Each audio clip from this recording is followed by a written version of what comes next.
Hello there. You filed your reopening and terminating old removal order. You are an asylee through your wife.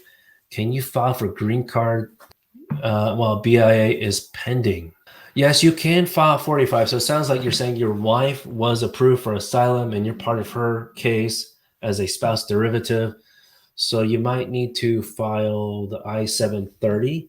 But yes, you can also file the well, actually, you might not need to file I-730 if you're already part of the application from the 589 to begin with. But yes, you can file for residency. It's not going to be perfect because it's all about jurisdiction. I think it sounds like you're familiar with this. Okay, great. Your I-730 is approved. Wonderful. Good to hear that. But your removal order, it sounds like you're trying to, I wonder what's pending with BIA. Motion to reopen, or you're trying to just motion to dismiss.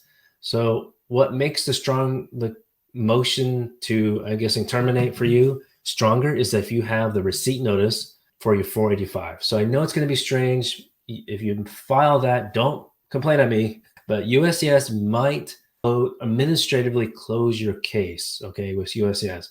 But the key thing here is that, especially if your motion to terminate has been pending a long time, I would think that whoever's reviewing this on the government side would appreciate to see that there's a receipt notice, okay, for the 485.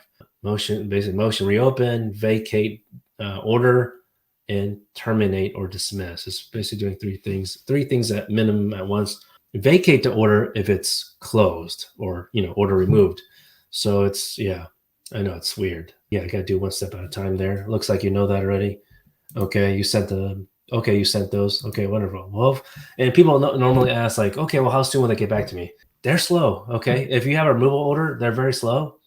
And most jurisdictions don't actually want to make a decision until the Supreme Court issues a decision, which we expect to be next month. Okay, many Department of Homeland Security attorneys won't make a decision on any cases involving removal order, which is very unfortunate because they're letting conservative states slow people down.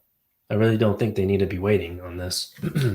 Yeah, Angela, you say you checked the case status. No response yet. Okay, maybe 6 to 7 months, but yeah, I mean, hopefully you get the information soon, especially with the Supreme Court expected to issue the decision in mid-June. Supreme Court of the United States usually issues decisions in June. Okay, and unless it's an emergency case or something for Donald Trump about his tax returns, but something ridiculous like that. Oh, yeah. You wait for 34 months. Yeah, so I'm glad you filed your 45 already. I'm glad to know that because you waited a long time. We've actually filed lawsuits because of delay on the I-730s. I think the most recent one, but we filed lawsuits on this one. Now it says 13 months for Nebraska Service Center. Tech Service Center says 22 and a half months. But y'all, it's ridiculous. They're forcing people to wait. That should not be necessary to wait this long. This is one of those case types that it really should just be rubber stamp. Why are they delaying people?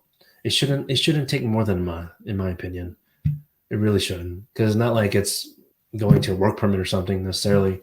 Okay, but for folks that don't know about I-730, this is an application that can add a family member, spouse, or children to your asylum application, and you need to do that before you file the 485. Okay, good. I'm glad to hear that you filed the mandamus lawsuit and they called you interview within 30 days. Happy to hear that. I'm glad you watched someone's video to realize that. You tried to. Thank you so much for being vulnerable to share your experience. Some animation. This person is sharing that they've been trying to fix their immigration status for 16 years. Their attorney screwed up the case in 2007. Yeah, sorry to hear that. And that's why I use technology to prevent gaps in communication, to prevent missing deadlines, because it sounds like that could be similar to what you experienced. Maybe your attorney in 2007 missed a deadline. I hear that.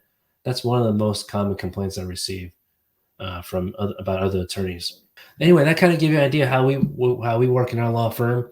Again, if you're just tuning in for the first time, we do offer free 15-minute preliminary discussion, like a mini strategy session.